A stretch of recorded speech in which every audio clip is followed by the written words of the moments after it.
తాకట్లో ఉన్న బంగారాన్ని విడిపించి ఆ రోజున మార్కెట్ ధర కట్టి మిగిలిన డబ్బును మీకు అందిస్తుంది కొమ్మూరి గోల్డ్.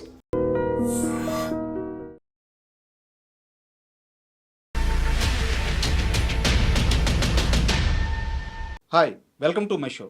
ఈరోజు నాతో దర్శకులు కరుణ్ కుమార్ గారు ఉన్నారు. వారు పలాస, శ్రీదేవి షోడా సెంటరు, మట్కా, అలాగే హనీ ఇలాంటి చాలా మంచి చిత్రాలు నిర్మించారు. చాలా మంచి చిత్రాలు తెరకెక్కించారు.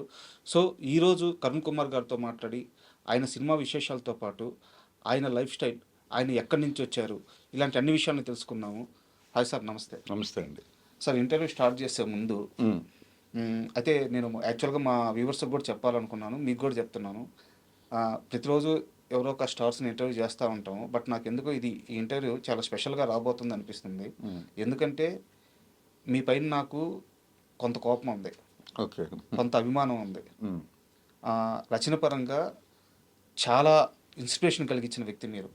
సో చాలా మూమెంట్స్ ఉన్నాయి మీ దగ్గర నుంచి నేను తీసుకున్నాను. ఓకే, సో నేను అన్ని మొహమాటం లేకుండా అడగొచ్చా? ప్లీజ్ అడగచ్చు. మీ మీద నాకు ఒక విమర్శ ఉంది, ఒక గొప్ప ప్రశంస ఉంది.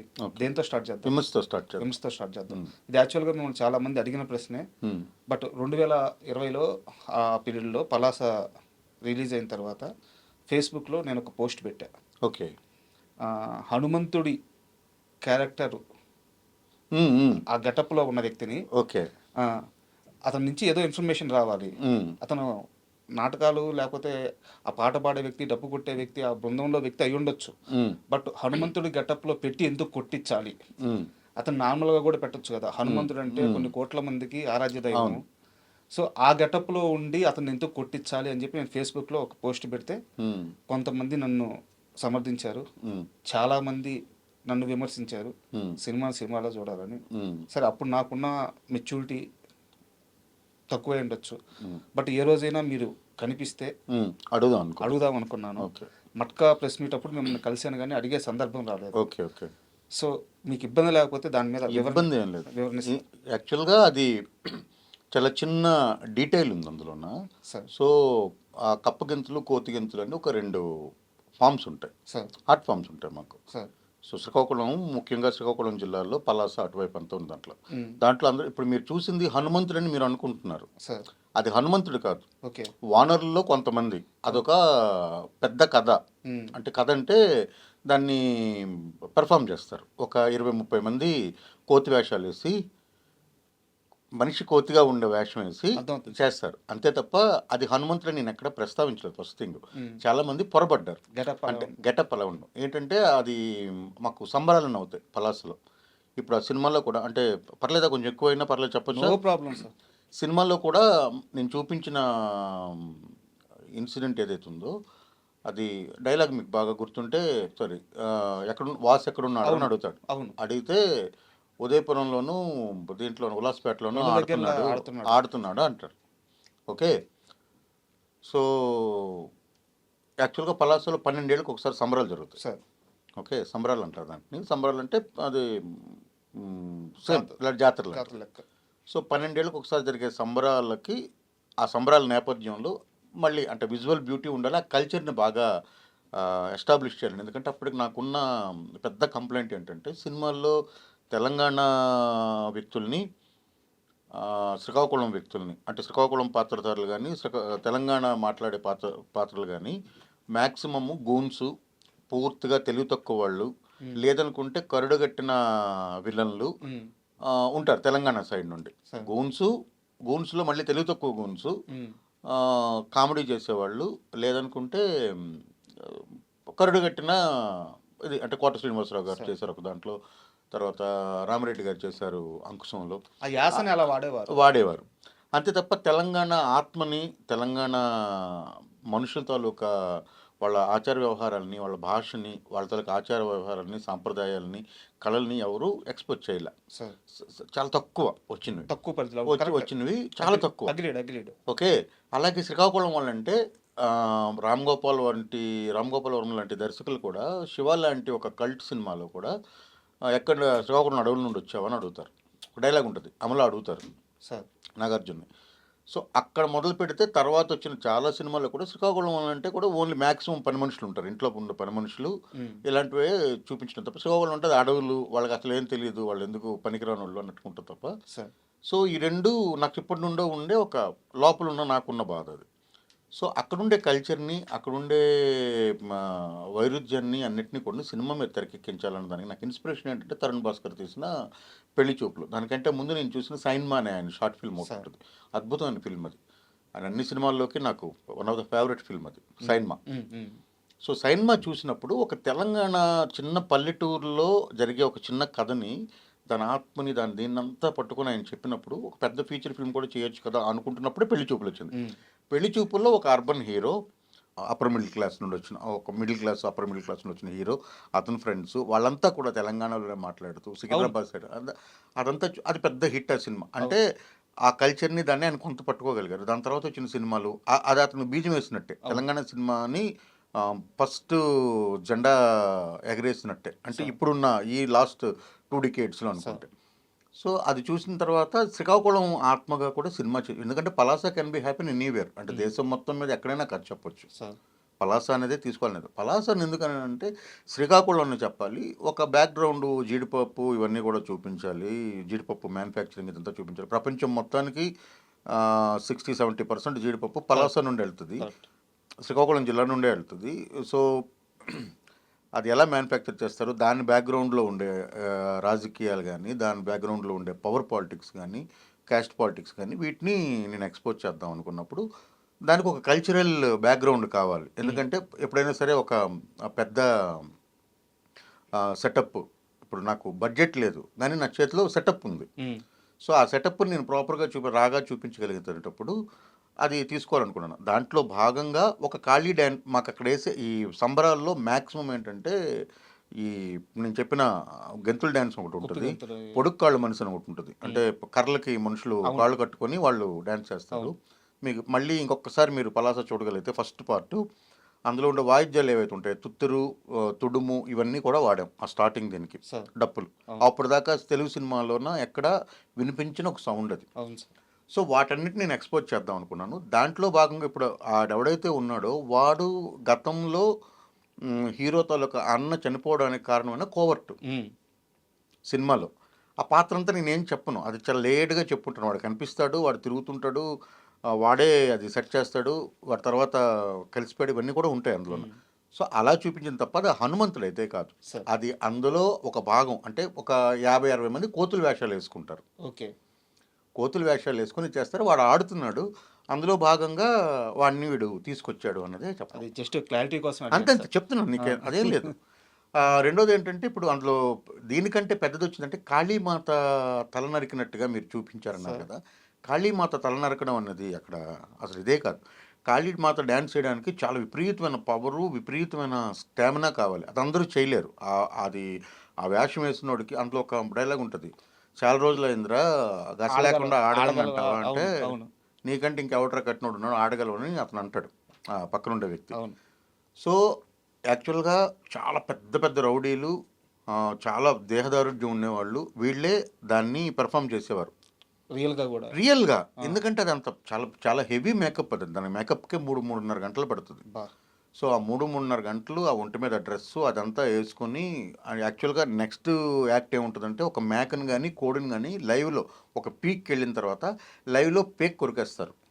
ఇదంతా కూడా పెర్ఫామ్ చేస్తారు, ఇదంతా కూడా ఒక సంస్కృతిలో భాగం. ఓకే, ఈ సంబరాల్లో అది జరుగుద్ది అనమాట. సో నేను మరీ అంత వైల్డ్గా చూపించలేను, బట్ వాడి తాలూకా బలాన్ని చూపించాలి స్టార్టింగ్ దీంట్లోనే, వాడిని బలాన్ని చూపించాలి. వాడు ఇదంతా కూడా లేయర్డ్ స్టోరీ టెల్లింగ్, అంటే మీకు రూట్స్ తెలిస్తే ఇదంతా కూడా అసలు ఏం అభ్యంతరం అనిపించదు, కరెక్టే కదా, ఓకే ఇది ఎవడు పడితే ఆడు ఆడలేడు కాళీ డ్యాన్స్, అంటే ఇంక్లూడింగ్ మోహన్ రావు కూడా ఆడలేడు, హీరో కూడా మోహన్ రావు కూడా ఆడలేడు కాళీ డ్యాన్స్. మోహన్ రావు ఓన్లీ గజ్జి కట్టి రోడ్డు మీద చిందేయగలడే తప్ప మోహన్ రావు కాళీ డ్యాన్స్ని పెర్ఫామ్ చేయలేడు.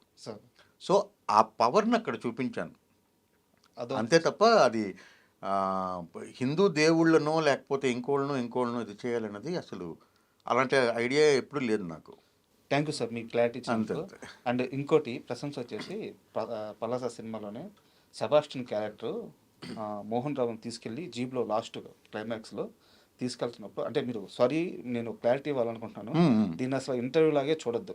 లేదు లేదు జస్ట్ ప్లీజ్ మన ప్లీజ్ డిస్కషన్ ప్లీజ్ పెట్టుకుందాము. ప్లీజ్ డైలీ ప్యాటర్న్లో క్వశ్చన్స్ అయితే ఉండవు. ఏం లేదు పర్లేదు. మీకు కంఫర్ట్గానే యా యా చూద్దాం. నాకు కంఫర్ట్ లేకపోయినా పర్లేదు చెప్పండి. ఆ, మోహన్ రావుని జీప్లో కూర్చోబెట్టుకొని సెబాస్టియన్ తీసుకెళ్లేటప్పుడు ఇతను చెప్తాడు, మేము అందరితో కలిసి కూర్చొని చదవలేము, మా నీళ్ళకి మా అంటూ ఇట్లా చెప్తున్నప్పుడు సెబాస్టియన్ కూడా మాట్లాడుతూ మా నాన్న కూడా ఆ, మేము మా అమ్మ నాన్న కూడా పెంట ఎత్తుకొని పి అనే పదం వాడాను సారీ నేను అక్కడ. పి ఎత్తుకొని బయట వేసే ఇదే, కానీ మా నాన్న నా చేయి పట్టుకొని స్కూల్కి తీసుకెళ్ళాడు సెంటర్లో. సినిమా చూసినప్పుడు ఫస్ట్ టైం నాకు ఆ ఉద్వేగం. సెంటర్లో నిలబడినాడు చూడు ఒక ఆయన, చేతిలో పుస్తకం పట్టుకొని దారి ఎటు పోవాలో ఒక వేలు చూపిస్తూ అంబేద్కర్ గారు. అవును అంటే జీవితంలో ఎన్ని దెబ్బలు తిన్న మనిషి, ఆ, ఎన్ని సంఘటనలు చూసిన మనిషి, ఎంత కదిలిపోయిన మనిషి ఆ ఒక్కలేని రాయగలడు. అంబేద్కర్ గారి గొప్పత, ఆయన జీవితం అంతా చెప్పింది అదే, నేర్పించింది అదే. ఒక జాతి మొత్తానికి సార్ జాతి అనే ఓడి కూడా తప్పు సార్, ఒక దేశం. జాతి అనేది వర్డ్ తప్పు కదా, దాన్ని మనం తప్పు చేసేసాం. జాతి అంటే ఒక సమూహం. అంబేద్కర్ గారిని జాతి అని అనడం, నేను అది చెప్తున్నాను. ఓకే. ఒక దేశం మొత్తానికి ఆయన ఇచ్చిన సందేశం ఒక నాలెడ్జ్, మైండ్ని పెంచుకోండి, నాలెడ్జ్ని పెంచుకోండి ఆయన ఇచ్చిన సందేశం. అలాంటి అంబేద్కర్ గారి మీద సినిమా లెవెల్లో అలాంటి ఒక గొప్ప లైన్ రాయడానికి ఎంత గట్స్ కావాలి, ఎంత ధైర్యం కావాలి, ఎన్ని బాధలు పడి ఉండాలి. Thank you. ఆ డైలాగ్ ఎలా వచ్చింది ఒకసారి అది చెప్పండి. అది నిజంగా రైటింగ్ అనేది ఎవరు డిస్క్రైబ్ చేయలేరు. ఎవరైనా చేశారంటే కూడా అది అబద్ధం అవుద్ది. సరే, రైటింగ్ ఎప్పుడూ డిస్క్రైబ్ చేయలేము. రైటింగ్ ఏంటంటే కొత్త ఫ్లో ఆఫ్ థాట్స్ ఉంటాయి కదా, ఆ టైంకి ఏదొచ్చి కూర్చుంటుంది అన్నదే మనకి ఇది. అదేంటంటే కొన్ని సంవత్సరాల పాటు మనం చేసిన అభ్యాసం, చదివిన పుస్తకాలు, మన మైండ్లో ఉండే ఐడియాలజీను ఆ టైంకి అది పడితే బాగుంటుందేమో అని అనిపిస్తుంది. ఇప్పుడు వినాయకుడు డైలాగ్ ఉంటుంది కదా, అవును అది కూడా గుర్తుంది. ఆ డైలాగ్ కూడా ఎలా వచ్చింది అంటే నాకు నిజంగా తెలియదు. వినాయకుడి తల తెగిపోతే అతికించడానికి వినాయకుడి తల అతికించడానికి దేవుడు వచ్చాడని రాసిన అదే పుస్తకాలు ఏకలవ్యుడు బొట్టనవేలు అతికించడానికి దేవుళ్ళు ఎందుకు లేరు అన్నది నీకు తెలిసినప్పుడు అప్పుడు ఇదంతా ఏమి ఉండదని చెప్తాడు ఆయన. సరే, అది అది అలాగే రాసే ఉన్నట్టు ఇప్పుడే అది చెప్పలేము, నిజంగా చెప్పలేము నేను కూడా. అయితే మీ బ్యాక్గ్రౌండ్ చాలాసార్లు చెప్పున్నారు కాబట్టి నేను లోతుల్లోకి వెళ్ళలేదు. ఆ, ఒక శ్రీకాకుళం అనే ఊర్లో చదువుకునే ఒక కుర్రాడు, దేని మీదో అతనికి ఒక విరక్తి వచ్చింది. సమాజం మీదో, చదువు మీదో, మనుషుల మీదో, తన పేదరికం మీదో, తన చుట్టూ ఉన్న పరిస్థితుల మీదో అతను దూరంగా, అందరినీ వదిలిపెట్టి దూరంగా వెళ్ళిపోయాడు.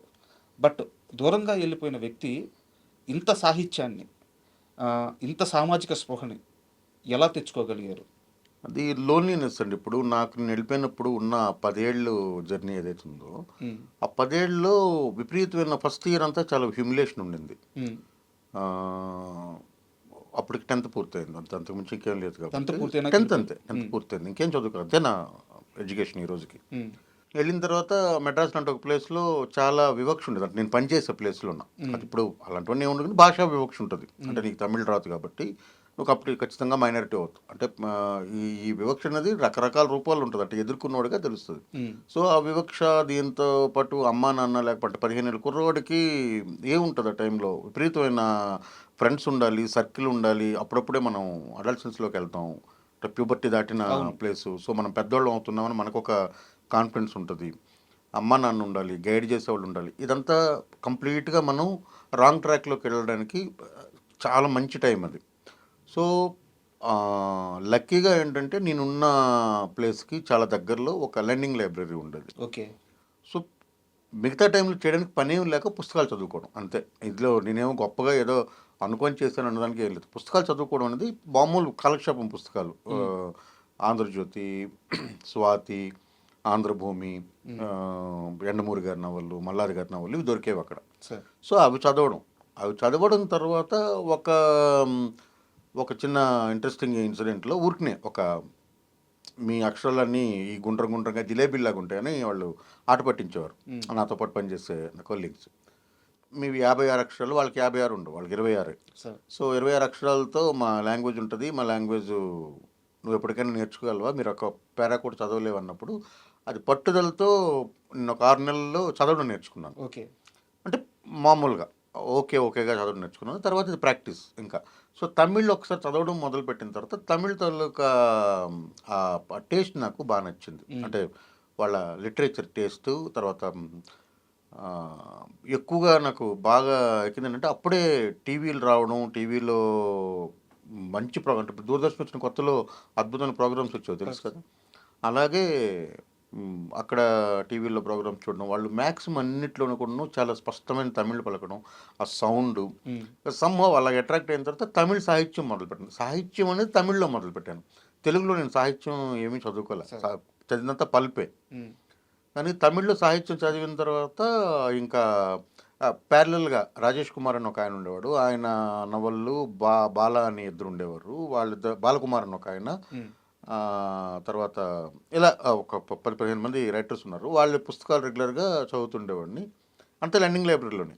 తర్వాత తమిళ్ని ప్రాపర్గా చదవడం వచ్చిన తర్వాత మోర్ లిటరేచర్ సుజాత, సో తర్వాత జయకాంతన్ ఇవన్నీ చదివిన తర్వాత ఓకే ఇలాంటి మన తెలుగులో ఉన్నాయా అన్న దీంతో తెలుగుని మళ్ళీ మొదటి ఇంకా అలాగా పుస్తకం అనేది ఇదైన తర్వాత నేను రాయొచ్చు కదా అని చెప్పడంతో అనుకొని ఇంకా రాయడం మొదలుపెట్టాను.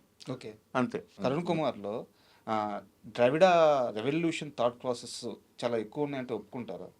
ద్రవిడ రెవల్యూషన్ థాట్ ప్రాసెస్ అని కాదు, మీరు ఎప్పుడైతే ఒక 15 నుండి 25, 30 ఏళ్ళ వరకు మీ జీవితంలో ఏం జరుగుతుందో అది మీకు లైఫ్ టైం మొత్తం ఇది ఉంటుంది. అంటే మీరు చుట్టూ చూసే మనుషులు, మీరు కావాలంటే ఎవరితోనైనా మీరు మాట్లాడచ్చు. ఆ 10 ఏళ్ళు చాలా ఇంపార్టెంట్. ఆ టైంలో మనం స్కూల్కి వెళ్తున్నాం, కాలేజీకి వెళ్తున్నాం, కాలేజీలో తిరుగుతున్నాం, ఫ్రెండ్స్తో తిరుగుతున్నాం, అక్కడ మనకు లైఫ్ ఏర్పడుతుంది. అంటే అదొక ఫిక్స్డ్ లైఫ్. మనం పొద్దున్న వెళ్తాం, కాలేజీకి వెళ్తాం, ఫ్రెండ్స్తో తిరుగుతాం, క్లాసులకు వెళ్తాం, ఎవరు అమ్మాయి ఉంటే అమ్మాయిని ఇష్టపడతాం, లేకపోతే అమ్మాయి ఎవరో మనల్ని ఇష్టపడవచ్చు, లేకపోతే సినిమాలకు వెళ్తాం, లేకపోతే ఏదో వ్యసనాల వైపు వెళ్తాం, ఏమీ లేకపోతే ఇంకేదో కాంపిటేటివ్ ఎగ్జామ్కి వెళ్తాం, ఆ తర్వాత పాస్ అవుతాం, జాబ్లోకి వెళ్తాం. ఇది ఒక ప్రాసెస్ అవుతుంది. అలా కాకుండా మీరు ఒక పీడిత ఇప్పుడు నేనున్నది ఎంత నాలాంటి వాళ్ళతోనే నేను పని చేసుకుంటూ వచ్చాను ఫస్ట్ అంతా. అంటే ఏదో కష్టంతోనే. సో ప్రతి మనిషికి ఒక స్టోరీ ఉంటుంది. అట్ ద సేమ్ టైం మీరు ఎప్పుడైతే మోర్ ఆ ఏజ్లో ఎక్కువ చదవడం, ఇప్పుడు ఇందులో నేను చేసిన ఇప్పుడు మన ముందు తరం అంతా కూడా, నా ముందు తరం అంతా కూడా అలా చేసిన వాళ్ళే. అందుకని వాళ్ళు అర్బన్లో ఉన్నా సరే వాళ్ళు చాలా పెద్ద, అంటే కేఎన్వై పతంజలి లాంటి ఒక రైటరు రాజుల కుటుంబంలో పుట్టి, కృపాం రాజుల కుటుంబంలో పుట్టి, అంటే పుట్టుకతోనే వాళ్ళు మంచి స్థితిమంతులు. అలాంటి ఆయన కంప్లీట్గా పేద ప్రజల పక్కన నిలబడి పేదల కోసం ఎందుకు రాశారు ఆయన అంటే జస్ట్ ఇలాంటిదే. అంటే వాళ్ళ అప్పుడు ఏ వాతావరణంలో పెరిగారు అన్నది ఇంపార్టెంట్. సో ద్రవిడ ఉద్యమం కూడా ఏంటి, ద్రవిడ ఉద్యమం రెవల్యూషన్ అంటే ఎల్టీటీ సైడ్ నుండి చూసుకుంటే వాళ్ళకున్న నొప్పి ఏంటనేది మనకు తెలియదు. కాబట్టి మనం మా ఫ్యామిలీ మ్యాన్లో చూసిన ఎల్టీటీ అనేది ఎల్టీటీయే కాదు, అది మనం ప్రామాణికంగా తీసుకోలేం కదా. సో ఎల్టీటీ ఏంటి అనేది మన లోపలికి వెళ్ళి డెప్త్ మనకు తెలిసినప్పుడు ఎల్టీటీ మీద వచ్చే అభిప్రాయం వేరే ఉంటుంది. అలాగే తమిళనాడులో ఉన్న మళ్ళీ సేమ్ క్యాస్ట్ సమస్య, జాతి సమస్య, వాళ్ళకున్న సప్రెషన్, అంటే ఎంత హింస జరుగుతుందో జాతి పేర్లు అక్కడ ఉన్నదంతా కూడా మనకు తెలియదు. తర్వాత లోకల్ రౌడీ పాలిటిక్స్, తమిళనాడు కంప్లీట్గా రౌడీ పాలిటిక్స్. అంటే మనం చూసిన ఇద్దరు సినిమాలో చూపించినంత మెత్తటి పాలిటిక్స్ అయితే ఏముండవు, రౌడీ పాలిటిక్స్ చాలా ఎక్కువ, అంటే అన్ని మేజర్. సో ఇదంతా రూటెడ్గా ఉన్నోడికే తెలుస్తుంది, తెలియని వల్ల మనకి ఇన్ఫ్లుయెన్స్ ఉండొచ్చు.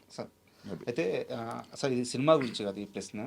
నాకు శ్రీకాకుళం సంబంధించిన ఉత్తరాంధ్ర మనుషులంటే చాలా ఇష్టం. ఎందుకు ఇష్టం అంటే అమాయకత్వము లేకుంటే ఇవన్నీ తర్వాత సంగతి. వాళ్ళు జానపదాలను కాపాడుకున్నారు.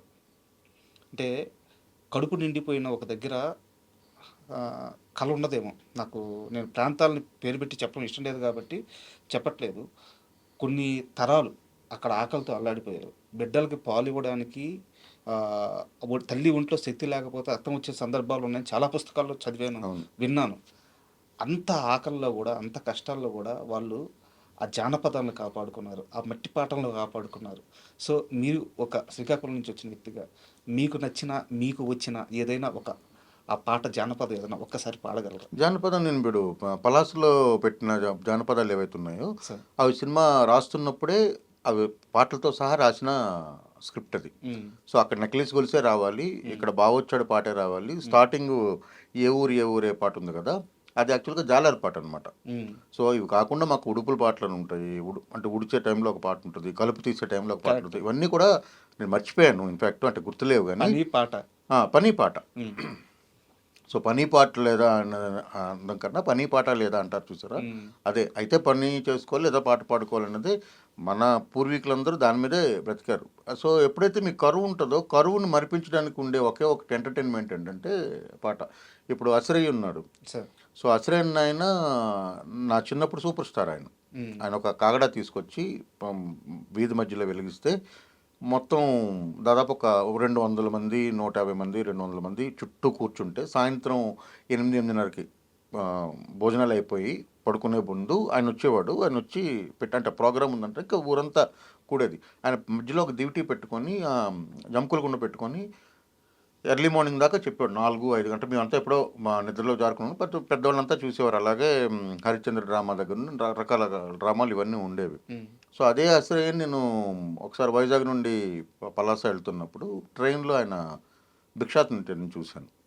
సో నేను గుర్తుపట్టి, నాకు తెలియదు కదా, ఆయన నాలాంటి వాళ్ళు కొన్ని వందల గ్రామాలు తిరుగుంటాడు ఆయన. ఉమ్, అది చూసి చాలా పెయిన్ వచ్చింది. కానీ బట్ నేనేం చేయలేను అప్పుడు, ఆయన ఏం చేయలేను. బట్ ఎప్పుడైతే పలాస సినిమాని నేను చేస్తున్నాను, నా అవకాశం వచ్చినప్పుడు అది ఫస్ట్ ఆయన్ని తీసుకొద్దామని చెప్పి ఆయన్ని పట్టుకొని కళ్యాణ్ని మా అసోసియేట్ డైరెక్టర్ ఉంటాడు, ఆ అబ్బాయి వెళ్ళి వాళ్ళ అబ్బాయిని కలిసి అతన్ని తీసుకొని వస్తే ఆయన చాలా టెన్షన్. రఘు గారు చెప్పారో లేదో మరి నాకు తెలీదు. అతను చాలా టెన్షన్ పడితే ఆయన కంఫర్ట్ చేయండి, మా వీడియో కూడా ఉంటుంది, నేను రఘు గారు కూర్చొని ఆయనతో చాలా పాటలు పాడి తర్వాత ఆయన కంఫర్ట్ చేసి తర్వాత రికార్డింగ్ చేశారు, రఘు గారు చేశారు. సో అలాగా చాలా పాటలు. బట్ అది జాలర పాట కూడా నేను మర్చిపోయాను. నాకు పలాసలో పాడిన పాటే గుర్తుంది అంతే. అది పలాసలోనే ఫస్ట్ పాట ఉంటుంది కదా, ఏ ఊరు ఏ ఊరే. దాంట్లో షార్ట్స్ ఉంటాయి సార్. అంటే అదేదో సినిమా కోసం తీసిన షార్ట్స్ లేదు, కాకుండా లేదు. చాలా రియల్ గా అవును, చేతి వృత్తి అన్ని వృత్తులు చూపిస్తారు. ఊర్లో ఉన్న ఏమేం జరుగుతుంది అన్నది అంత మొత్తం యాక్టివిటీ మొత్తం చూపించి. అవును. అండ్ రఘుకుంచ గారి టాపిక్ వచ్చింది కాబట్టి అవును, ప్రాణం పెట్టి పని చేశారు. అవును, అండ్ యాక్టింగ్ కూడా చేశారు. అవును, చాలా ప్లస్ అయ్యారు మీకు. అవును, కానీ శ్రీదేవి షోడా సెంటర్ మూవీ వచ్చేసరికి మ్యూజిక్ డైరెక్టర్ మారిపోయారు. అవును. నేను ఇదే విషయాన్ని రఘుకుంచ గారిని అడిగితే నాకు తెలియదు, బట్ నేను అదే సినిమాకి వెళ్ళి డబ్బింగ్ చెప్పాను, అవును, మేమిద్దరం కరుణ్ కుమార్ నేను ఇద్దరం బాగానే ఉంటాము, బట్ రెండో సినిమాకి ఎందుకు మార్చారో నాకు తెలియదు అని చెప్పి అన్నారు. అది సరే, మనం టాపిక్ వచ్చింది కాబట్టి మాట్లాడదాం. రెండో సినిమాకి ఎందుకు మార్చారు అని అంటే దానికి 1000 రీజన్స్ ఉంటాయి సార్. మహమ్మద్ కదీర్ బాబు గారు ఒక ఇంటర్వ్యూలో చెప్పింది ఇక్కడ నేను గుర్తు చేసుకుంటున్నా. ఆయన ఒక ఇంటర్వ్యూలో, పూడూరు రాజిరెడ్డికి ఇచ్చిన ఇంటర్వ్యూలో ఒక మాట చెప్పారు. న్యూ బాంబే టైలర్స్ అనే కథ ఆయన రాశారు. అవును. ఓకే, చాలా గొప్ప కథ అది. చాలా చాలా నాటకాలుగా ఇంకోటి ఏంటంటే మాది కావాలి. అవునా? ఓకే. సార్ది తెలుసు, దర్గా మిట్ట కథలు. సో అందులో ఆ ఇంటర్వ్యూలో ఆయన చెప్పారు, అలాంటి నేను ఆ కథ రాసిన నేను ఖచ్చితంగా ఒక దర్జీ దగ్గరికి వెళ్ళి బట్టలు కుట్టించుకోవాలి, అది వదిలేసి నేను రెడీమేడ్ షర్ట్లనే వాడుతున్నాను. ఎందుకంటే ఒక దీంట్లోకి వచ్చిన తర్వాత మనకు తెలియకుండానే పిన్నిస్ గుచ్చుకుంటుంది, మలం అంటుకుంటుంది, మనం దాన్నేమి అవాయిడ్ చేయలేం. సో మనకు అంత స్వతంత్రం వచ్చేంత వరకు మనం ఫైట్ చేయాలి. నాకు ఆ స్వతంత్రం రెండో సినిమాకి లేదు. ఇప్పుడు మీకు ప్రాక్టికల్గా చెప్తాను. పలాస రిలీజ్ అయింది. రిలీజ్ అయిన కరెక్ట్గా 10 రోజులకి కరోనా వచ్చింది. So lockdown.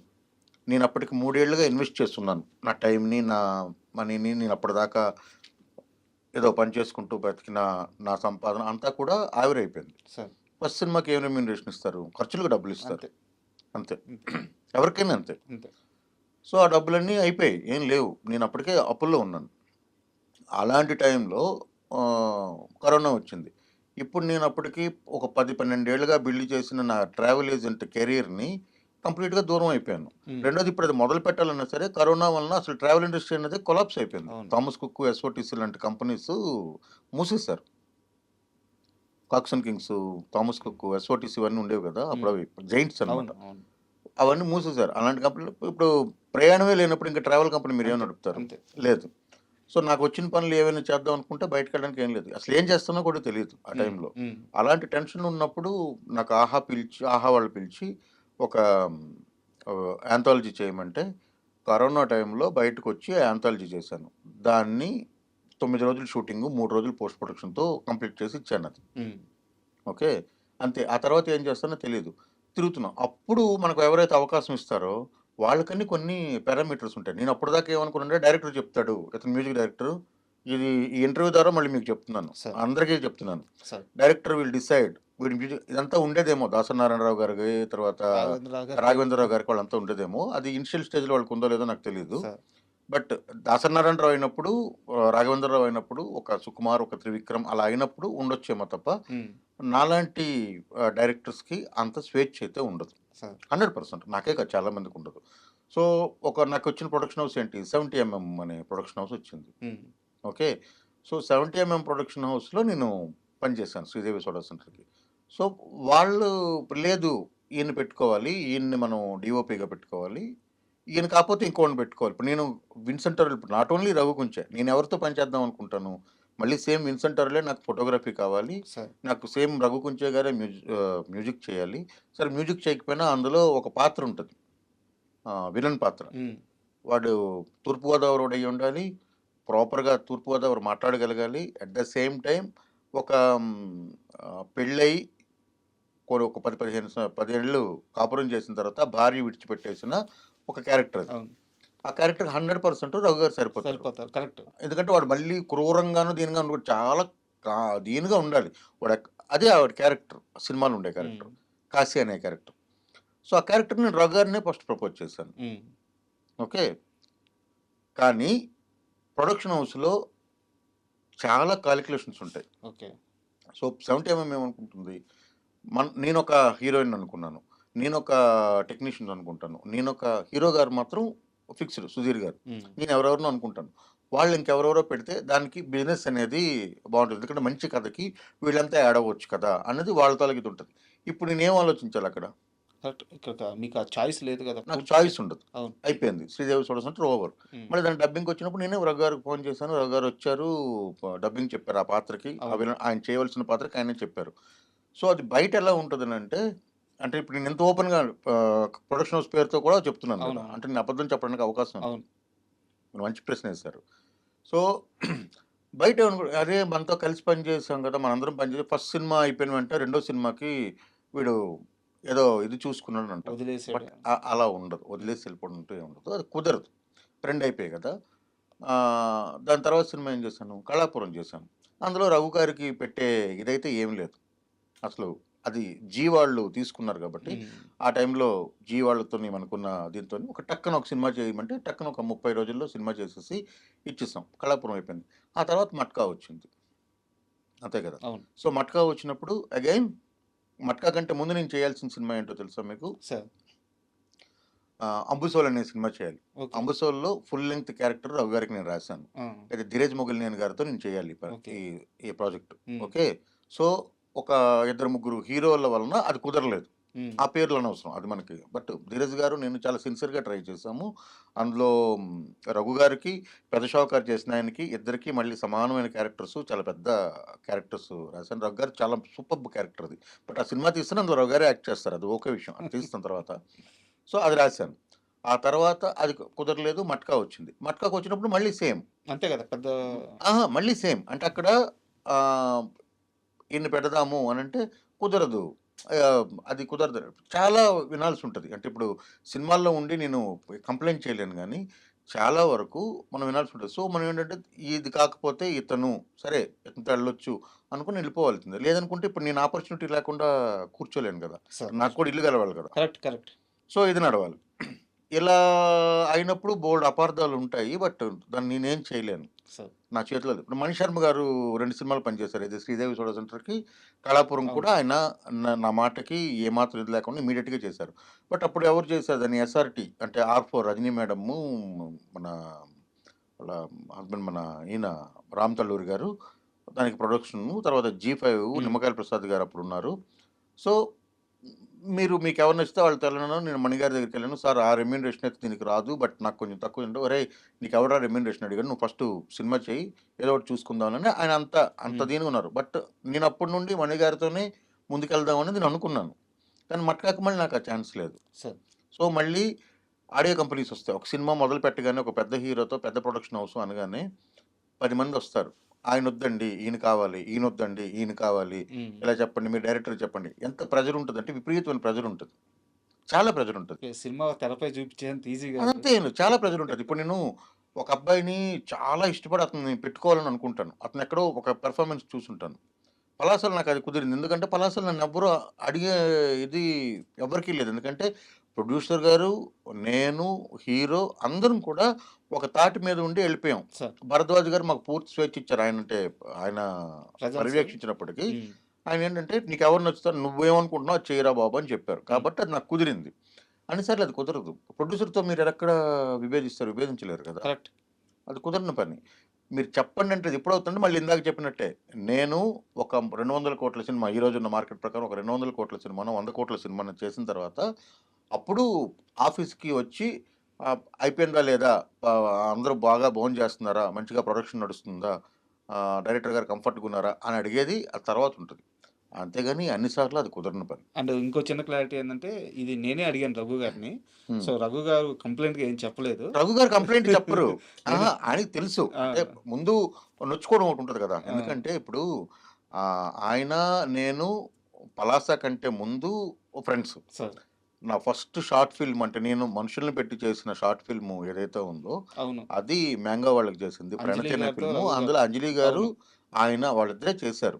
Okay. Sir so నేను ఆయన్ని ఎలాగా ఇది చేయగలుగుతాను? అలా చేయలేను. సార్ ఇప్పుడు నెక్స్ట్ చేస్తున్న సినిమాలో కూడా ఆయన మొన్న 'హనీ' అనుకున్నాం. 'హనీలో' ఫస్ట్ ప్రిఫరెన్స్ అనుకున్నది, పేరు రాసింది రఘు గారిదే. హ్మ్. రఘు గారు చేస్తే అద్భుతంగా ఉంటదని నేను అనుకున్నాను. హ్మ్. బట్ ప్రొడ్యూసర్స్ అనుకోలా. హ్మ్. మరి నేనేం చేయలేను. ఎందుకంటే వాళ్ళంటే మనకు ఓటీటీ మార్కెట్ ఉండాలి కదా!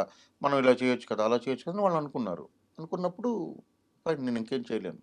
ఈ మొత్తం ప్రయాణంలో తమ్మారెడ్డి భరద్వాజ్ గారు ఎందుకు మీకు అంత అసోసియేట్ అంటే నేను తమ్మారెడ్డి గారి దగ్గర ఒక 2 ఇయర్స్ వర్క్ చేశాను. హ్మ్. 99 టీవీ ఛానల్‌లో సారే మాకు ఇన్‌చార్జ్. హ్మ్. హ్మ్. మనిషికి ముక్కు మీద ఉంటది కోపం. అవును. కానీ ఇక్కడేం ఉండదు. అవును. అరిచేస్తారు. అవును. అరిచిన విషయం కూడా ఆయనకి గుర్తుండదు. వచ్చి అవును. భుజం మీద చేసి మాట్లాడుతా ఉంటారు. అవును. అండ్ మీరు కూడా అంతే స్ట్రెయిట్ ఫార్వర్డ్. హ్మ్. మీ ఇద్దరికి ఎలా సెట్ అయింది? మీ పైన అంత అదేమో అంత ప్రేమ అది తెలీదు నాకు కూడా. ఆయన నన్ను ఒక తమ్ముడిలాగా, ఒక కొడుకులాగా చూస్తారు. నేనేమి ఆయనకి స్పెషల్ ఇంప్రెషన్ కలిగించడానికి ఏం చేసిందైతే ఎప్పుడు ఏం లేదు. హ్మ్. ఆయన ఫస్ట్ నన్ను చూసింది స్టాండప్ కామెడీ షోలో చూశారు. హ్మ్. దానికి ఆయన జడ్జ్. నా స్టాండప్ కామెడీ షోలో నేను గెలిచాను. ఆ తర్వాత నేను తీసిన 'ప్రణతి' అనే ఫిల్మ్‌ని ఆయనకి పంపించాను. ఆయన చూసి ఈవిడ ఎమోషన్ తీశాడు. హ్మ్. యాక్షన్ కూడా తీయగలిగితే మంచి డైరెక్టర్ అవుతారని ఆయన అనుకోని వాళ్ళు మాట్లాడుకొని ఆయన పిలిపిస్తే ఎళ్ళాను నేను పలాస అవకాశం. నేను ఫస్ట్ చెప్పాను కదా! ఒక థ్రిల్లర్ కథ చెప్పాను. అవును. చెప్పారు. చెప్తే ఇంకేమైనా చెప్పు అన్నారు. చెప్తే ఇదే చేయొచ్చు కదా! అంటే ఫస్ట్ సినిమా కదా సరే ఏం కాదు నువ్వు చేయొచ్చు, చెయ్యి అన్నారు. సో, అక్కడి నుండి ఇది. తర్వాత నేనెప్పుడు ఆయన్ని ఆహ్, ఆ గౌరవము, ఆ భక్తి అవన్నీ ఉంటాయి గానీ, నేనెప్పుడు ఫేక్‌గా లేను ఆయనతోని. అందుకని ఆయనకి నేను మరి అసోసియేషన్ అలా ఉందేమో నాకు తెలీదు. నేనెప్పుడు ఫేక్‌గా లేను. అంటే ఊరికనే వంగి దండాలు పెట్టాలి అలాంటివన్నీ ఏం చేయలేదు. బట్ ఆయనంటే నాకు విపరీతమైన రెస్పెక్ట్, విపరీతమైన భక్తి ఉంటది. చాలా ఇలా చూస్తాను ఆయన్ని. హ్మ్. అదెప్పుడూ ఉంటది. అండ్ నాకు ఒక చిన్న ఇన్ఫర్మేషన్ వచ్చింది. అది కరెక్టా రాంగ్ అనేది నాకు పూర్తిగా తెలీదు. బట్ హ్మ్. నేను వినింది అడుగుతాను. హ్మ్. హ్మ్. 'శ్రీదేవి షోడా సెంటర్' మూవీ అప్పుడు ఆ కథ చేయడానికి అంటే ఆ టైప్ జోనర్‌లో సినిమా చేయడానికి సుధీర్ బాబు అప్పుడు రెడీగా లేరు. బట్ మీ పేరు పలాస మీ వెనక పలాస చూసి నాకు ఖచ్చితంగా ఒక మంచి బ్రేక్ వస్తదని చెప్పి మీ మీద నమ్మకంతో మీరు పలాస తీశారన్న నమ్మకంతో ఆయన మీరని చెప్పేనే ఒప్పుకున్నారంట నిజమేనా? నాకసలు ఇదేమీ తెలీదు. ఆ! నిజంగా జరిగింది ఏంటంటే, ఆ! నేనెళ్ళి కథ చెప్పాను. ఆ! ఆయనకి నచ్చింది. ఆ! నేను ప్రొడక్షన్ హౌస్‌కి పంపిస్తాను. హ్మ్. మీరెళ్ళి కథ చెప్పండి అన్నారు. హ్మ్. ఇదంతా నాకసలేం తెలీదు. హ్మ్. ఆయనే కబురు పెట్టారు.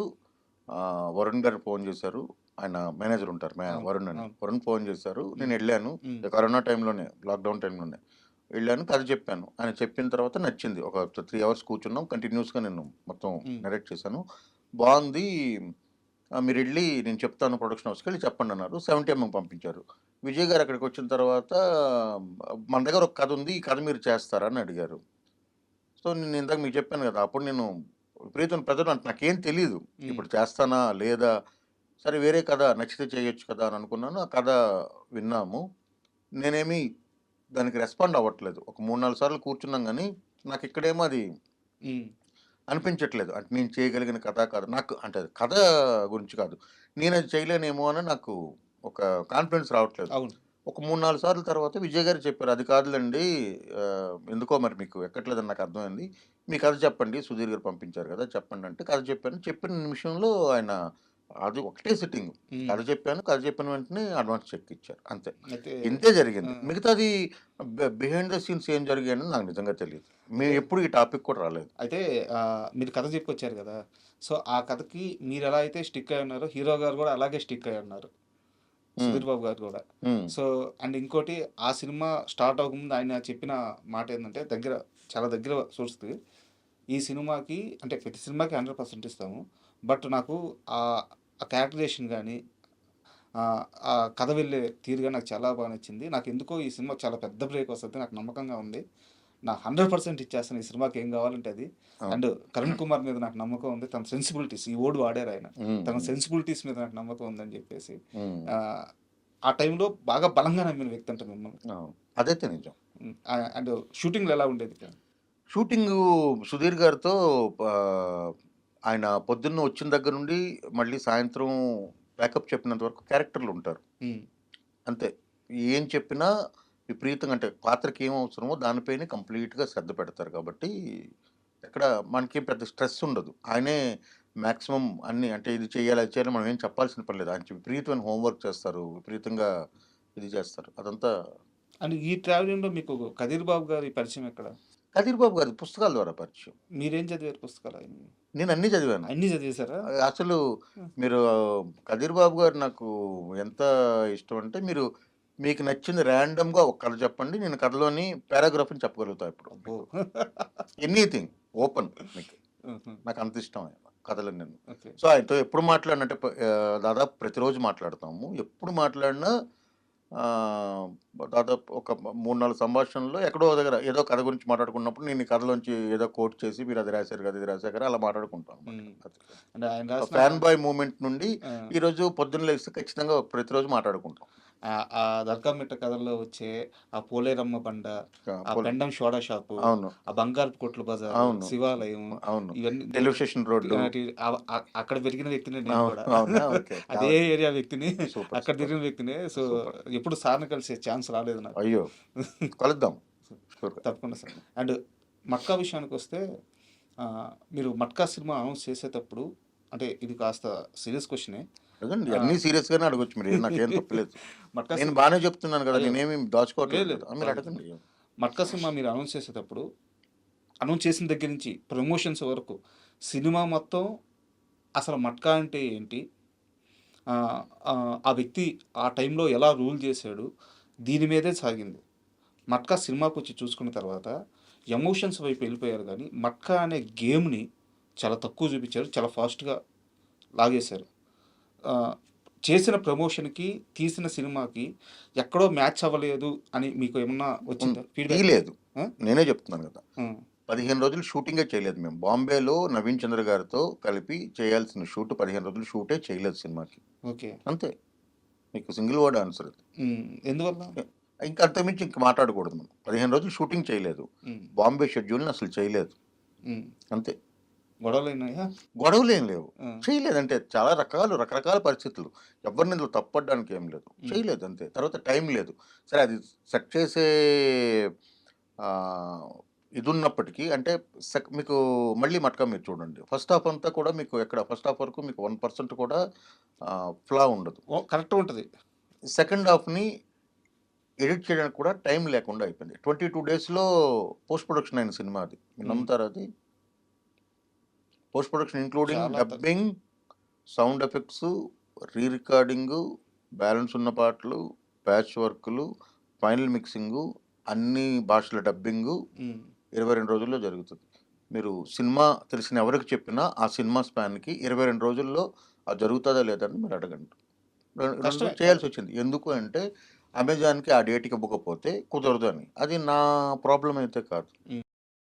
బట్ నా తాలూకు రిగ్రెట్ ఏంటంటే, నేను దాన్ని రెసిస్ట్ చేసి ఉండాల్సింది. బట్ అక్కడేంటంటే, ప్రొడ్యూసర్ గురించి ఆలోచిస్తాం. ఇప్పుడు సపోజ్ అమెజాన్‌కి ఆ టైం కనుక మనం ఇవ్వలేదనుకోండి, ఒక 5,00,00,000, 6,00,00,000 వాళ్ళు మైనస్ చేస్తారు మనకి ఇవ్వాల్సిన డబ్బులు. సార్. సో, అది 5,00,00,000 నష్టం ప్రొడ్యూసర్‌కి ఉండకూడదన్న దీని మీద ఎళ్ళాల్సొస్తది.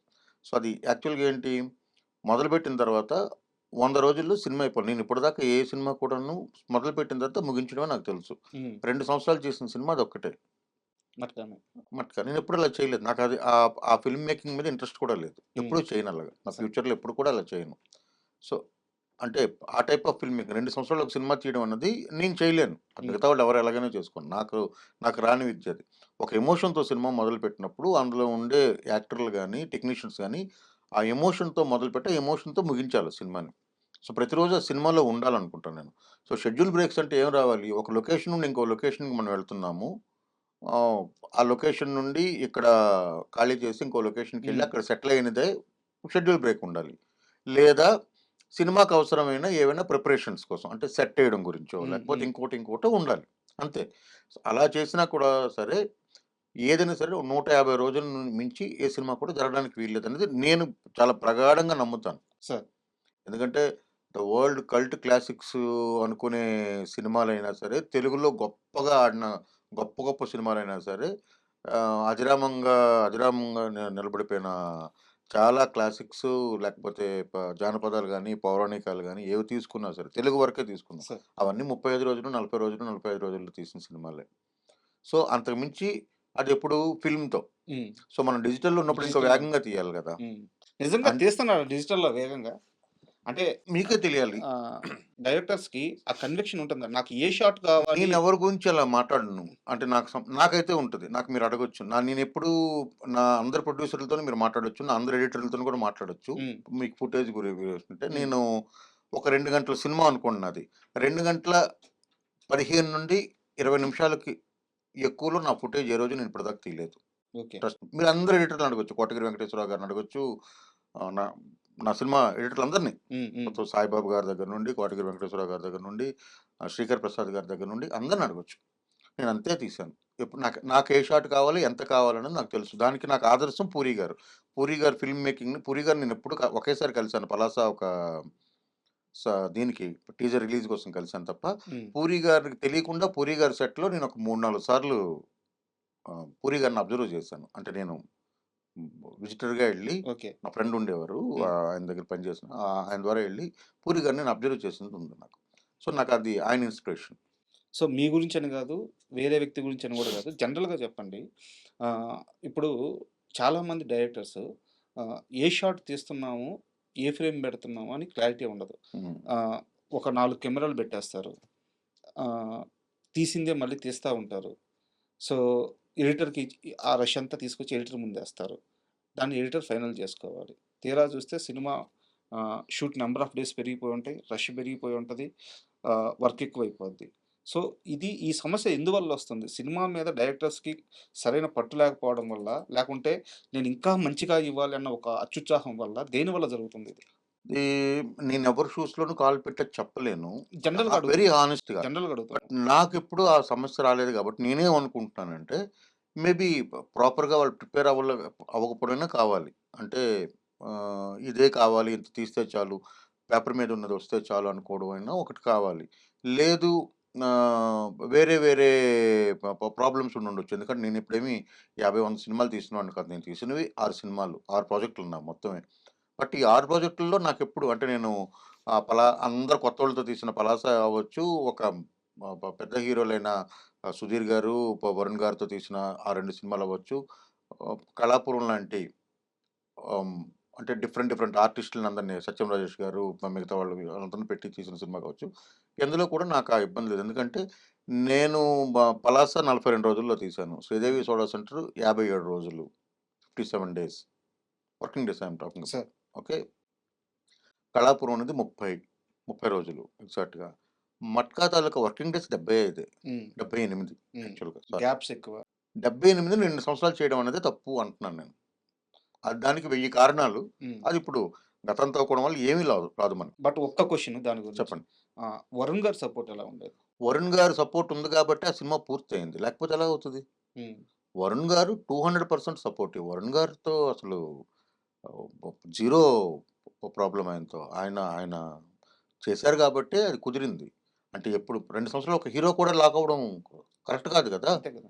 ఆయనకి వేరే పనులు చేయాలి గదా! ఉమ్, ఆయన ఇంకో సినిమా చేయాలి గదా! ఇంకో సినిమాకెళ్ళాలి గదా ఆయన. అవును. మరి 2 ఏళ్ళు ఎందుకంటే ఇదేమి మా అన్నీ ఈరోజు ఒక సినిమా, ఇంకో రోజు ఇంకో సినిమా చేసే గెటప్‌లు గూడా కావు. ఆయన అంత హెయిర్ పెంచి, ఆ గెటప్‌లు, ఆ ఒళ్ళు పెంచి, ఒళ్ళు సన్నబడి రకరకాల అవును, ఇదంతా ట్రావెల్ ఉంటది చేసిన కదా, ట్రావెల్ అంతా ఉంటది. ట్రావెల్ ఉంటది. ఆ క్యారెక్టర్ ట్రావెల్ అంతా అతను చేసినప్పుడు అవును. ఆయన సపోర్ట్ చేయకపోతే ఏం చేయలేం. ఆయనకు ఒక రోజు విసుగొచ్చి ఇంక నేను చేయను అన్నాడనుకోండి, ఇంకేం చేయలేం ఎవరు. అంటే ఎన్ని రోజులు నేను నీకు డేట్లు ఇవ్వాలంటే ఎవరేం చేయగలుగుతారు? చేయలేం కదా! అసలు అండ్ మీ సినిమాల విషయానికొస్తే, నేను ఇంకోటి అబ్జర్వ్ చేసిందేంటంటే, ఆర్టిస్టులు అంటే ఆ కాంటెంపరరీగా ఉండే ఆర్టిస్టులు చాలా తక్కువ కనిపిస్తారు మీ సినిమాల్లో. హ్మ్. ఒక యూనిక్‌నెస్ ఉంటది ఆ కాస్టింగ్‌లో. చాలా మందికి మీరు ఇండస్ట్రీకి పరిచయం చేశారు. మీ ఫస్ట్ సినిమాలోనే చాలా మంది పరిచయం అయ్యారు. సో, తర్వాత సినిమాల్లో గూడా. And how do you pick artist? అది ఆహ్, నేనొకటి నమ్ముతానండి. అంటే మేబీ ఇప్పుడు ఇందాక మీరు అడిగిన ప్రశ్నే అనుకుంటా. తమిళ్ తాలూకా ఇన్‌స్పిరేషన్ మీకుందా అనంటే, హ్మ్. ఆ ఇన్‌ఫ్లూయెన్స్ ఉందేమో. అంటే తమిళ్, మలయాళం సినిమాలు వలన నాకు కొంత ఇన్‌ఫ్లూయెన్స్ ఉండొచ్చు. ఎందుకంటే చాలా రూటెడ్‌గా కనిపించే వ్యక్తులు కావాలి నాకు. హ్మ్. అంటే ఆ రూటెడ్‌గా ఉండే వ్యక్తులు కావాలనుకున్నప్పుడు అలాంటి ఆర్టిస్టులు దొరికితే బావుంటదని అనుకోవడంతో నా ప్రాసెస్ మొదలవుద్ది. అందుకని నేను ప్రతి సినిమాకి కాస్టింగ్ కాల్‌కెళ్తాను. ఓకే. ప్రతి సినిమాకి. ప్రతి సినిమా నేను సినిమా స్టార్ట్ చేస్తున్నాను అనగానే ఫస్ట్ నా ఇన్‌స్టా స్టోరీలో నేను కాస్టింగ్ కాల్ ఏస్తాను. సో, ఫస్ట్ ప్రొఫైల్స్ తీసుకుంటాను. ప్రొఫైల్ తీసుకొని అందులో నా క్యారెక్టర్ సెట్ నాకు తెలుస్తాయి కాబట్టి అందులో ఎవరెవరు పనికొస్తారో వాళ్ళందరిని సార్ట్ ఔట్ చేస్తాను. తర్వాత వాళ్ళని పిలుస్తాను. హ్మ్. వాళ్ళ యాక్టింగ్ ఎబిలిటీ చూస్తాను.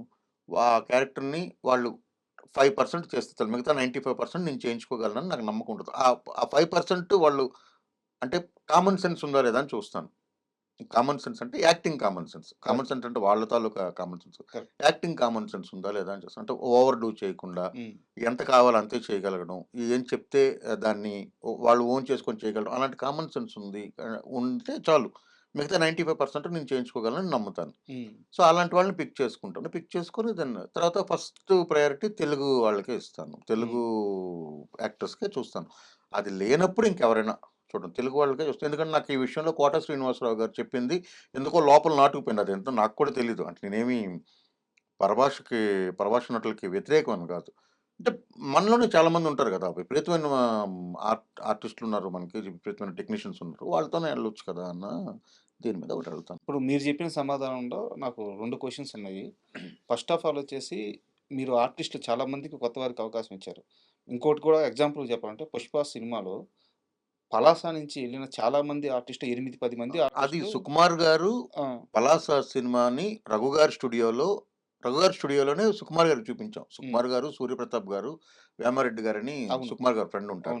అవును. వాళ్ళ ముగ్గురొచ్చి నేను చాలా రోజులు సుకుమార్ గారిని వేధిస్తే, ఆయన చాలా బిజీగా ఉన్నారు ఆ టైంలో. ఒకరోజొచ్చి రాత్రి 10కో ఎంతకో వచ్చి చూసారాయన. మిడ్‌నైట్ 1 అయింది. 1:00కి ఆయన గట్టిగా కౌగిలించుకొని అందులో ఒక పాటుంది. ఆయన చెప్పిందే. ఆ పాట తీసేసేయి అని చెప్పారు. హ్మ్. 'ఓ సొగసరి' అని ఒక పాటుంటది. బాలసుబ్రహ్మణ్యం గారు పాడిన పాట. ఆ పాట తీసేసేయి అది ఎమోషన్‌ని కట్ చేస్తుందంటే నేను రెండో ఆలోచన లేకుండా తీసేసానది. ఓకే. అసలేం ఆలోచించలేదు ఆయన చెప్పారని ఇంకా. సో, ఆ పాట తీసేసాను. ఆ ఎమోషను అక్కడ టక్కన కట్ అవుతుంది. అది వెళ్ళిపోవాలి. మధ్యలో పాటలోకి రావద్దని చెప్పారనమాట. సో, అప్పుడు చేసి ఆ మర్నాడు ఆయనే అడిగారు నాకు. 'జగదీష్' నంబరు అందులో ఆ అమ్మాయి 'శృతి' టెక్కల 'టెక్కలి పద్మగా పద్మ'. చేసిన ఆ! అమ్మాయి. 'శృతి' నంబరు. తర్వాత 'షణ్ముఖ్' నంబరు. 'విజయరామరాజు' నంబర్ ఇవన్నీ. 'షణ్ముఖ్' అందులో చేశాడు గదా! ఆహ్, 'అజయ్ ఘోష్' గారి పెద్ద తమ్ముడు హ్మ్. అవును. సినిమాలో. హ్మ్. మంచి పేరు. అతని పేరు జక్కారెడ్డి అనుకుంటా. హ్మ్. ఎక్కారు. జక్కారెడ్డి క్యారెక్టర్ చేస్తున్నప్పుడు. సో, అతనే పలాసలో ఆ కాళికా వేషం వేసిన అమ్మాయి. అవును. సో, అలా తర్వాత 'రాజశేఖర్' అని ఒక అబ్బాయి ఉంటాడు పలాసలో ఉన్న అబ్బాయి. అతనిది 'పవన్ సంతోష్' అని చాలా మంది అంటే నంబర్‌లు ఇక్కడ అప్పుడిచ్చాను. కేవలం 'పలాస' అనే గాదు, లేకుంటే 'పుష్ప' అనే గాదు. చాలా మంది ఆర్టిస్టులు మీ దగ్గర నుంచి ఎళ్ళినోళ్ళు. బట్ ఏ రోజు గూడా వాళ్ళు స్టార్స్ అయిన తర్వాత గూడా ఎక్కడ ఆహ్, 'తరుణ్ కుమార్' పేరు జెప్పింది లేదు. 'పలాస' గురించి మాట్లాడింది లేదు. తెలీదు మరి నాకు. అది ఇప్పటికి నాకు కూడా ఆశ్చర్యమే. అంటే రీసెంట్‌గా 'పోలాకి విజయ్' మాస్టర్ ఉన్నారు గదా! ఆ! నేనే మాస్టర్ చేశాను. 'నక్లీస్ గోల్డ్' స్పాట్ నేనే ఇచ్చాను ఆయనకి. అవును. రైట్. ఆయనకి ఫోను చేసి కూడా అడిగాను. మీరు చాలా దగ్గరలో మాట్లాడుతున్నారు గదా! ఇప్పుడేమి ఎవరో ఎవరికి లైఫ్‌లు ఇచ్చారు అలాంటివన్నీ కాదు. హ్మ్. 'పలాస'ని అసలెందుకు ఒక మంచి సినిమాని ఇప్పుడు 'పలాస' ఆల్‌మోస్ట్ ఒక 60, 70%కి తెలుసండి. మిగతా ఒక 30% తెలీదు. నేను ఈ మధ్యన కలిసిన ఒక ముగ్గురు, నలుగురు హీరోల్లో చూడలేదు దాన్ని. హ్మ్. ఎందుకంటే మళ్ళీ ఇది వేరే సబ్జెక్ట్. హీరోలు అసలు సినిమాలు చూడరు. చాలా హ్మ్. వరకు సినిమాలు చూడట్లేదని నాకర్థం. వాళ్ళకున్న బిజీ షెడ్యూల్స్‌లోనో, వాళ్ళ దీంట్లోనో అంటే ఇలాంటి సినిమాలని స్కిప్ చేసేస్తారేమో అని నాకు అనిపించింది. సో, సినిమాలనా? ఇలాంటి సినిమాలనా? ఇలాంటి సినిమాలని. మిగతా సినిమాలు చూస్తారు కదా! ఇప్పుడు పెద్ద సినిమా వచ్చిందన్నప్పుడు చూస్తారు. మీకు ఉదాహరణ చెప్పనా? అంటే పేరు చెప్పను. 'పలాసాని', 'శ్రీదేవి సోడా సెంటర్‌ని' కలిపి ఒక సినిమా తీస్తే అది పెద్ద హిట్ అయింది. అది మీకు తెలిసే ఉండాలి. ఓకే. పెద్ద హిట్ అయింది. బట్ అది ఆ హీరో ఆ సినిమాని చూడలేదని నేను అనుకుంటున్నా. ఎందుకంటే ఆ 2 సినిమాలు చూస్తే నా కథ విన్నప్పుడే ఈ 2 ఆల్రెడీ వచ్చేసిన సినిమాలు కదా! అని చెప్పాలి. ఎందుకంటే సెకండ్ హాఫ్ అంతా 'శ్రీదేవి సోడా అవును. సెంటరు'. ఫస్ట్ హాఫ్ అంతా 'పలాస' ఉంటది అందులో. ఓకే. 100 కోట్ల సినిమా అది. హ్మ్. సో, ఆహ్, అదే చెప్తున్నా. సో, యాజ్ ఇట్ ఈజ్‌గా ఉంటది మీకు. చాలా క్యారెక్టర్స్ ఉంటాయి.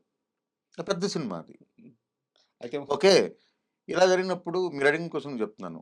'పోలాకి విజయ్' మాస్టర్ ఏమో ఎక్కడ మాట్లాడరాయన. ఆయనకి అదే అడిగాను. హ్మ్. పలాస అని మీరు చెప్పినప్పుడు, ఆ వేదిక మీద మాట్లాడుతున్నప్పుడు అది మీరు చెప్తే మీరు 'కరుణకుమార్' నాకు పరిచయం చేశాడు అని కాదు. 'నక్లీస్ గొలుసు' పాటతో మీరు 'మీసాల పిల్ల' గురించి మాట్లాడిన అదే దీన్ని 'నక్లీస్ గొలుసు' కూడా మీరు అప్లై చేయాలండి అని హ్మ్. నేను చెప్పాను. హ్మ్. లేదండి నేను చెప్తాను కదా! అని ఆయన ఏదో చెప్పాడు. బట్ ఆయన వెర్షన్ ఆయనది. నాకు సంబంధం లేదు. బట్ నేను చెప్తున్నా.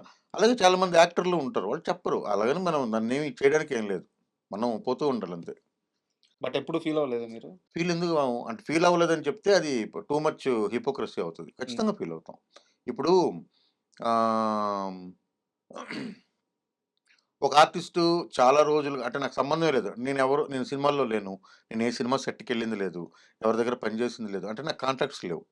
సో, నేను పలాసకి ఎలా పిక్ చేసుకున్నాను? ఎక్కడో 'లమకాన్‌లో' ఒక డ్రామా చూసినప్పుడు, 'ఫీనిక్స్ ఎరీనాలో' ఒక డ్రామా చూసినప్పుడు, ఎక్కడో ఒక చిన్న షార్ట్ ఫిల్మ్ 'క్యాంప్ శశి' వాళ్ళు చేసిన ఒక సీరీస్ ఉండింది. అప్పుడు వెబ్ సీరీస్ లాంటిది. సో సో, 'నిరుద్యోగ నటులని' అది చూసినప్పుడు వాళ్ళందరిని అందులోంచి నేను పిక్ చేశాను.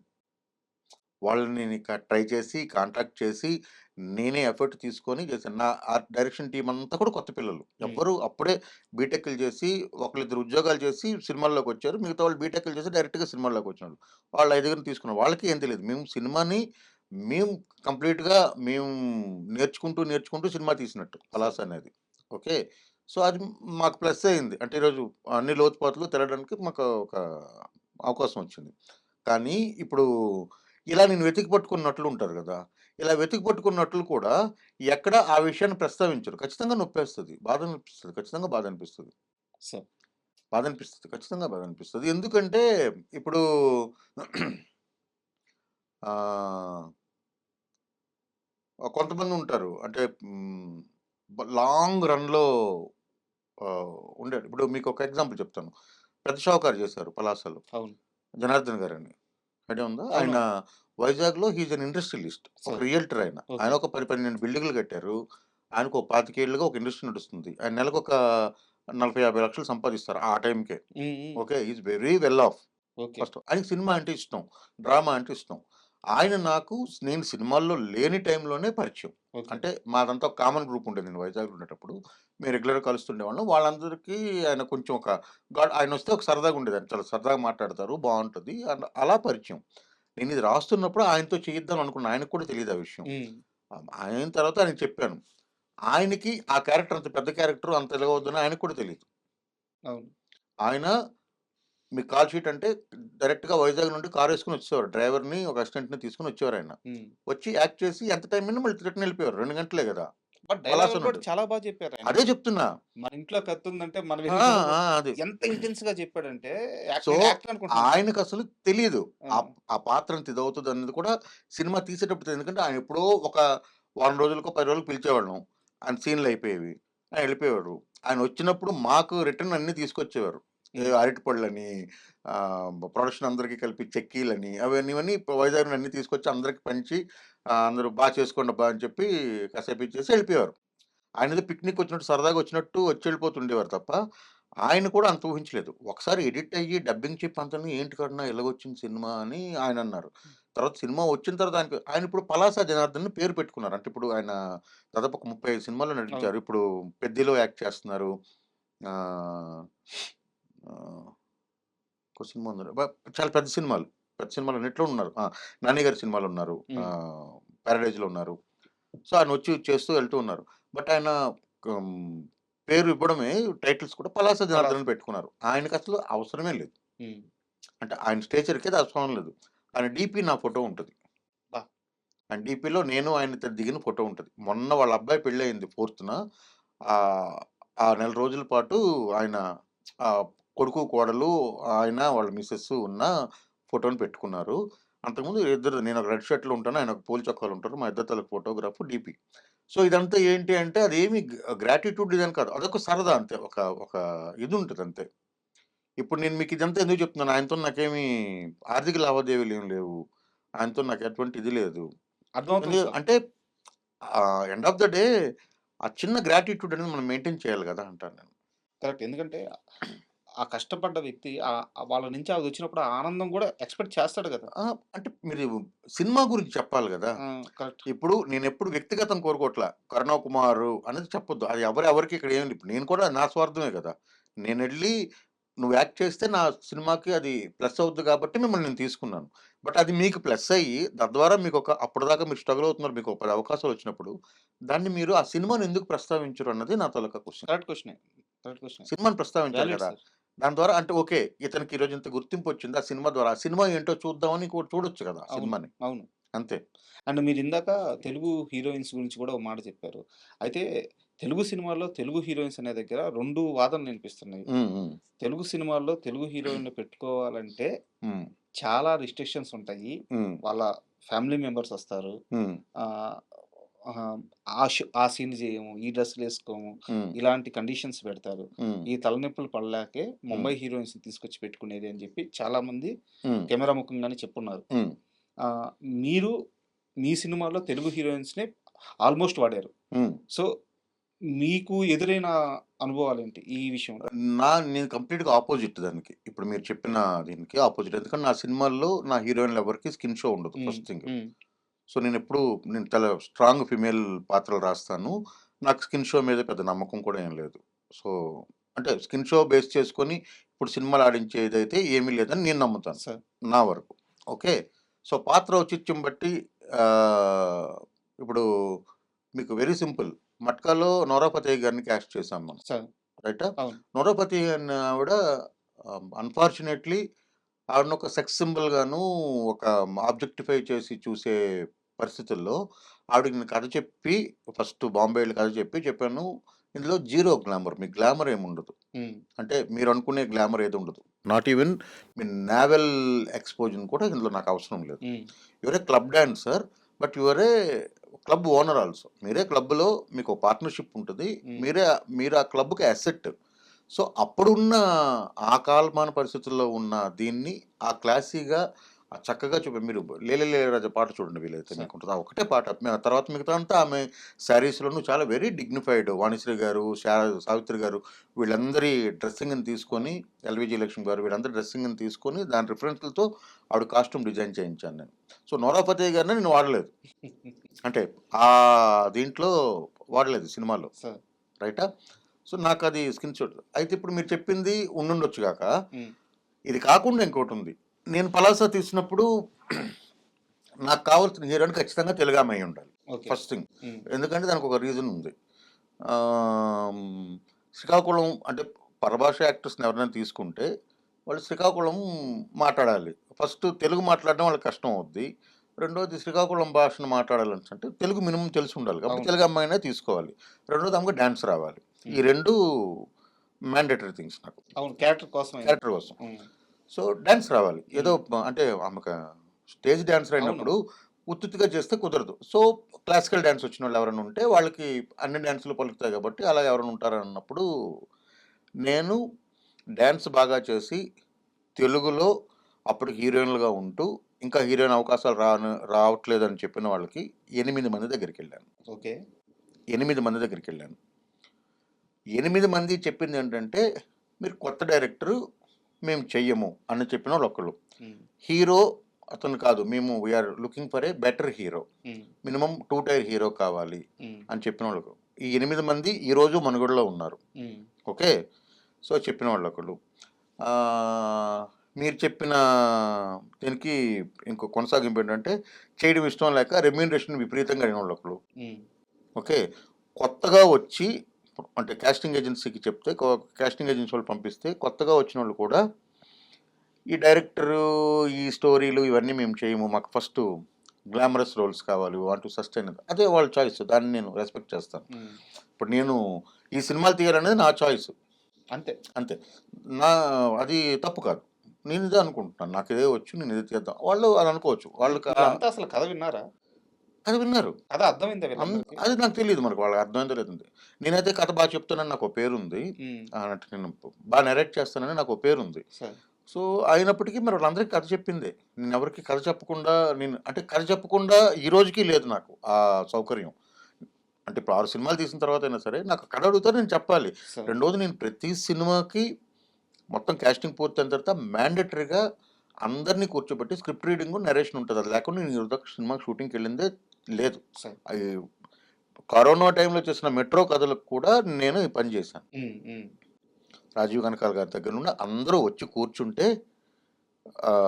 మొత్తం స్క్రిప్ట్ అంతా నేను కంప్లీట్గా హావభావాలతో సహా చదివి విన్న తర్వాతే సెట్కి వెళ్తాం.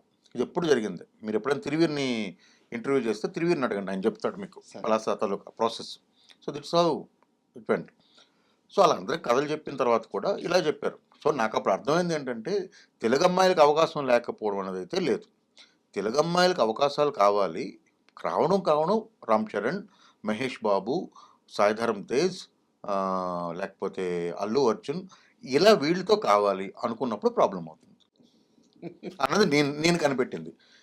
ఇది ఎప్పుడు ఫస్ట్ సినిమాకి రైట్ టిక్ కొట్టేద్దాం. సరే, వాళ్ళకి కూడా భయాలు ఉండొచ్చు, ఏం తీస్తాడో అసలు, నేను డైరెక్టర్లా కూడా కనిపించకపోవచ్చు.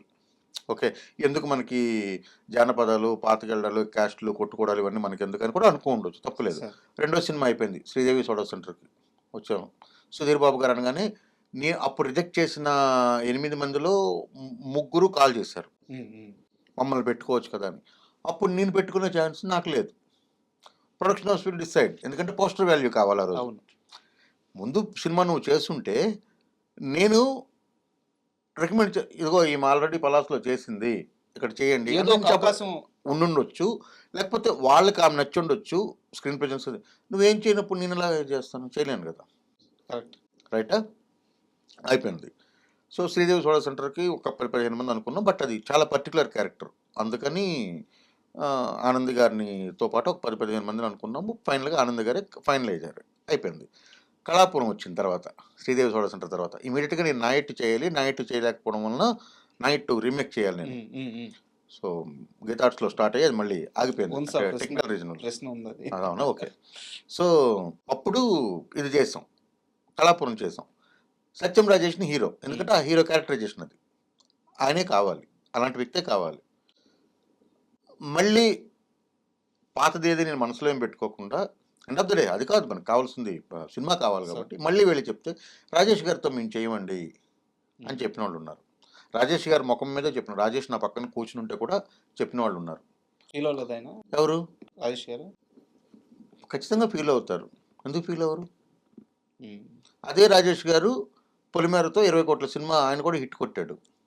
ఇప్పుడు అదే రాజేష్ గారికి వాళ్ళు మళ్ళీ ఫోన్లు చేశారు, అదే విషయం రాజేష్ నాకు ఫోన్ చేసి చెప్పాడు.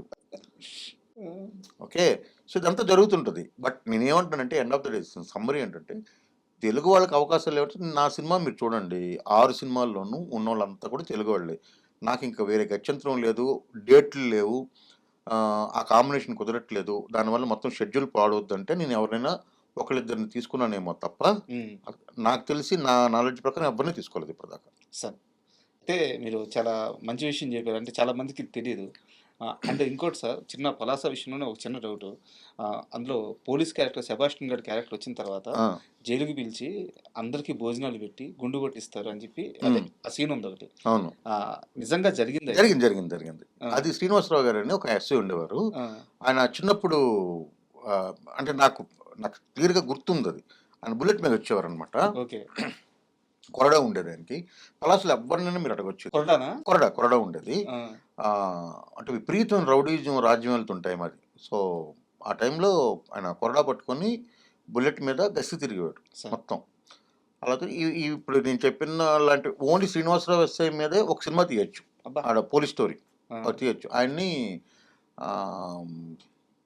ఆఫ్టర్ సమ్ టైమ్ ఒక రాత్రి ఆయన ఇంట్లో పడుకుని ఉంటే ఫోన్ వచ్చింది. ఆయన భార్య పిల్లలు కూడా ఏం చెప్పకుండా గబరా గబరా బయలుదేరి వెళ్ళారు. తర్వాత ఆయన తల కనిపించలేదు, ఇప్పటికీ అది లేదు, మొండెం వరకు దొరికింది, ఆయన చంపేశారు ఆయన. అండ్ ఫ్యూచర్ ప్రాజెక్ట్స్ ఏమన్నా సార్ ఇప్పుడు? ఫ్యూచర్ ప్రాజెక్ట్స్ అంటే ఇప్పుడు అంటే నేనేమి చెప్పలేని పరిస్థితిలో ఉన్నాను. అంటే 4 నడుస్తున్నాయి, ఏది ముందెక్కుద్దని తెలియదు. ఒక పెద్ద వెబ్ సిరీస్ ఒకటి ఉంది, అది నడుస్తుంది. ఒక చిన్న కోర్ట్ డ్రామా ఉంది, కోర్ట్ డ్రామా చేయాలి, crime and court drama, Araku Vizag base చేసుకొని. అది ఆల్మోస్ట్ అదే ముందు వెళ్ళొచ్చు, ఎందుకంటే అది టక్కున చేయగలిగిన స్టోరీ, అందరు కొత్త వాళ్ళతోని దీంతో చేసే స్టోరీ అనమాట. ఓకే. అది కాకుండా పెద్ద సినిమాలు ఓ 2 ఉన్నాయి.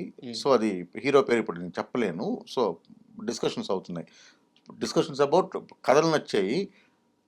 ఇది ప్రొడక్షన్ హౌస్ ఎవరు, డేట్స్ ఎప్పుడు అన్నది డైలమాలు ఉండడం వల్ల. అది ఈ పెద్ద సినిమాలో చిన్న సినిమాల ఈ సపరేషన్ అనేది మీ మైండ్లో ఎలా జరుగుతుంది, ఎలా చూస్తారు? రెండు ఒకటేనా? డబ్బు అంతే. డబ్బు ఎక్కడ కూడా అంటే hero remuneration, the span of the film. ఇప్పుడు హనీ నేను చేశాను, హనీ చాలా చిన్న బడ్జెట్లో చేసిన సినిమా, చాలా ఇంపాక్ట్ఫుల్ సినిమా. నా డబ్బులన్నీ దానికి వచ్చేసాయి. అంటే ఫర్ ఎవర్ కైండ్ ఇన్ఫర్మేషన్, అన్ని సినిమాలకి నా సినిమాలు ఏది కూడా డబ్బులు రాని సినిమా ఏది లేదు. అన్ని సినిమాలకి డబ్బులు వచ్చాయి కాబట్టి నాకు సినిమాలు వస్తున్నాయి, లేకపోతే రావు, అన్ని షెడ్కి పంపించేస్తారు, అది వేరే విషయం. సో ఇప్పుడు పెద్ద సినిమా చిన్న సినిమా అంటే ఆర్టిస్ట్ అంతే, అంతకుమించి ఇంకేమీ ఇది ఉండదు. ఆర్టిస్ట్ ద్వారా ఎందుకంటే ఆర్టిస్టు అనేవాడు క్రౌడ్ని పుల్ చేస్తాడు, స్టార్ అనేవాడు ఎప్పుడు కూడా క్రౌడ్ని పుల్ చేస్తాడు థియేటర్కి, కాబట్టి అతను రెమ్యూనరేషన్ ఉంటుంది, అంతే కదా. కరెక్టే. సో ఆ రెమ్యూనరేషన్ అన్న వచ్చేటప్పటికి అది బడ్జెట్ పెరుగుతుంది. ఇప్పుడు మేకింగ్ బడ్జెట్ ఉంది, మేకింగ్ బడ్జెట్ ఎలా ఉంటుంది, ఒక స్టార్ని తీసుకొచ్చినప్పుడు అతనికి ఇవ్వాల్సిన ఫెసిలిటీస్ వేరు ఉంటాయి. ఒక కొత్త కుర్రోడితో చేసినప్పుడు అంత ఫెసిలిటీస్ ఉండకపోతే వర్క్ అంతా సేమే, కరెక్ట్, అందులో ఇదేం లేదు. ఇప్పుడు స్టార్ వచ్చినప్పుడు ఏంటంటే ఆయన నాకు పలానా కెమెరామెన్ ఉంటే బాగుంటుంది, ఈ సినిమాకి ఆ స్పాన్ పెరుగుతుంది అనుకుంటాడు. బట్ అక్కడ ఏంటంటే నేమ్ కావాల్సి ఉంటుంది. ఈ స్టార్ అందులో చాలా తక్కువ మంది ఒక కొత్త వాడితో వెళ్దాం అనుకోవచ్చు, అందరూ అనుకోవడానికి లేదు. ఎందుకంటే ఎందుకు సేఫ్గా వెళ్ళిపోవచ్చు కదా, మనకు ఆల్రెడీ మనం పనిచేసిన ఒక పెద్ద కెమెరామెన్ ఉన్నప్పుడు ఆయనతో వెళ్ళిపోవచ్చు, పెద్ద మ్యూజిక్ డైరెక్టర్ ఉన్నప్పుడు ఆయనతో వెళ్ళిపోవచ్చు, పోస్టర్ మీద పేర్లు చూడడానికి బాగుంటాయి, product end of the day business కదండి. సో అది ఆలోచించడం అలా పెద్ద సినిమా. నా దృష్టిలో ఏంటంటే సినిమా ఈ సినిమాకి ఏం కావాలి అది ఇప్పుడు ఇప్పుడు ఇప్పుడు నేను చెప్పిన కోర్టు డ్రామా ఇది కూడా పెద్దవాళ్ళతో చేయొచ్చు, బట్ నాకు అది ఇంట్రెస్ట్ లేదు, అది చేయకూడదండి, అది అలా చేస్తేనే బాగుంటుందండి, అంతే. Sir thank you very much. ఎందుకంటే చాలా రోజుల నుంచి మీతో పర్సనల్గా కూర్చొని జస్ట్ మాట్లాడాలనుకున్నాను. ఓకే, నేను దీన్ని అంటే రెగ్యులర్ ఇంటర్వ్యూలా చూడట్లేదు. Thank you. సో ఇది మీకు నచ్చుంటుందో నచ్చలేదో నాకు లేదు, అలాగే లేదు. బట్ నేను మీతో మాట్లాడాలనుకున్నాను, చాలా హ్యాపీగా థ్యాంక్ అనిపించింది. You very much.